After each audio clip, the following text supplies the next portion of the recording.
co-author of her book Stolen Youth, Karol Markowicz, who's a New York Post columnist. Sure. She was on Fox News with Fox's John Roberts, and I just wanted you guys to focus on what she's applying this definition of wokeness that she has to, specifically in terms of the use case. Okay. And what she says about it. Let's go.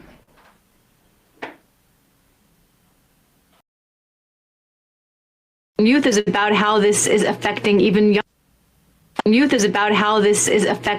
younger kids now. This lack of opinion and this really rigid forced conformity has come to our K through 12 spaces also. It used to be limited to woke college students, but now it's everywhere.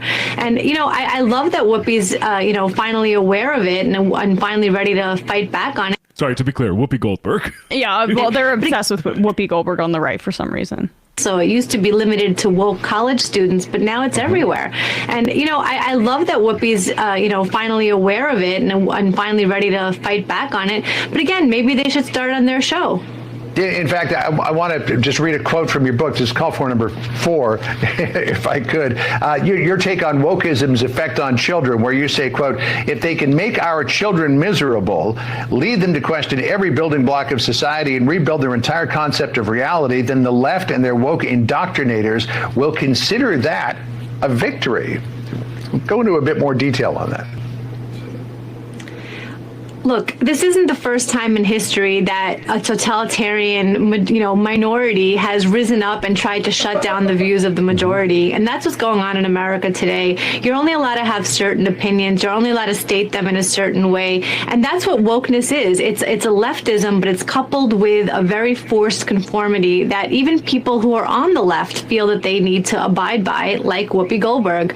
Oh. So, we see this happening in all facets of society. Our book focuses a lot on what's happening with children, specifically in schools, at their pediatrician's office, in the library, and so on. But the win for me is raising resilient children who won't shout down a speaker at their college because they disagree. And that should be really the goal for a lot of us. Good. That's good. She's going to raise children that have the right values, not shouting down college speakers, but also being pretty explicitly racist to her classmates. I also just think it's that's just why I wanted to highlight it as a little bit of a surprise, in the sense of like, this also just goes to show you how flimsy and useless this idea or this sort of definition of wokeness is. Like, you're applying it to like Whoopi Goldberg at The View, an extremely rich celebrity, being annoyed that like someone maybe said like you're not using the right pronouns or something like that. And then also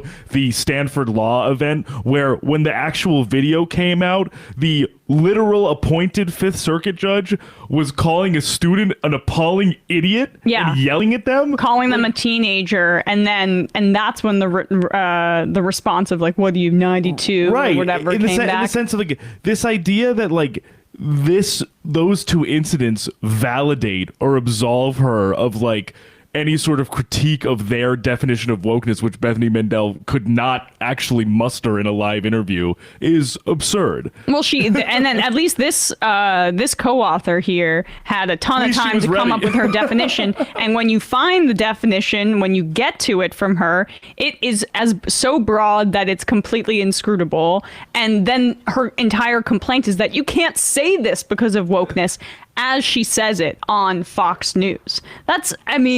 We're in that wokeness is now a part of cancel culture, and this is just a recycling of every conservative aggrievement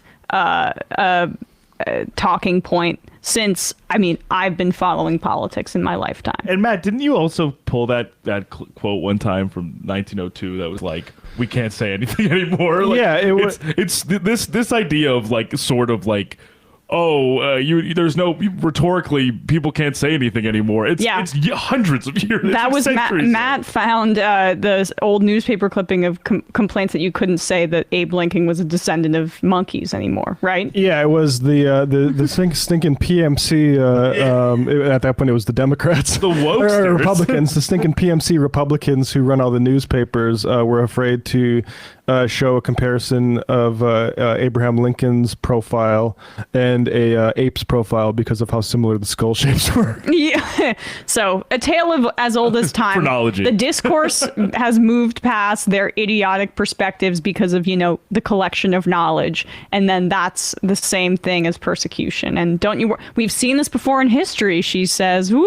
Well, we certainly have. No, not in the way that you're describing it. I mean, Charles Murray used to do this too. Like, no, everyone's afraid to talk about this. No one can say these things, and then you actually look at the things, and it's like junk science, clearly racially motivated by a scam artist like Charles Murray, who's like posing as a scientist, and like people like Andrew Sullivan, a lot of the same people,